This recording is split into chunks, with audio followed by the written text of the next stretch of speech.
Si vous voulez mettre des indications de lavage sur les vêtements que vous vendez ou que vous créez, vous devez savoir quelles sont ces indications.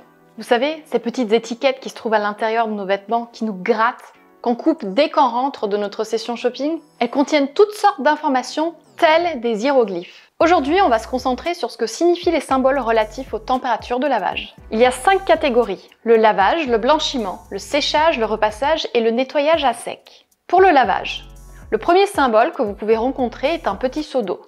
Ce symbole indique que le vêtement peut être lavé en machine. Si le seau est barré d'une croix, cela signifie que le vêtement ne peut pas être lavé en machine et nécessite un nettoyage à sec.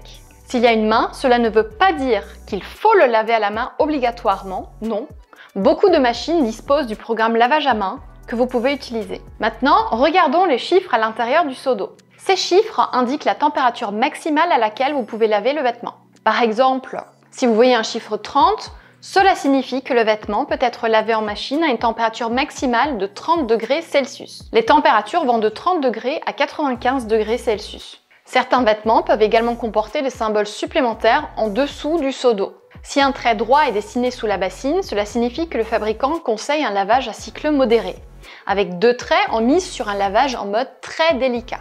Passons maintenant au symbole de blanchiment. Un triangle plein indique que vous pouvez utiliser tout type de produit de blanchiment à base de chlore ou d'oxygène. Un triangle barré d'une croix indique que le blanchiment avec des produits chimiques est interdit. Si vous ne voyez pas de triangle du tout, cela signifie généralement que vous pouvez utiliser de l'eau de javel, si nécessaire. Si ce triangle présente 2 rayures obliques, il indique qu'un blanchiment est possible mais uniquement par des produits à base d'oxygène. Ensuite, les symboles de séchage. Le symbole carré signifie que le séchage au sèche-linge est possible. Les points à l'intérieur du cercle indiquent la température de séchage. En fonction du nombre de points, la température de séchage maximale tolérée par le textile est plus ou moins importante.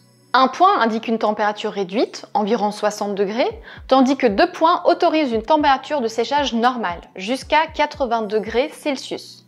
Si le symbole est barré, cela signifie que le vêtement ne passe pas au lave-linge. Ensuite, les symboles de repassage. Un fer à repasser symbolisé par un point unique indique que vous pouvez repasser le vêtement à une température basse. 2 points indiquent une température moyenne et 3 points indiquent une température élevée.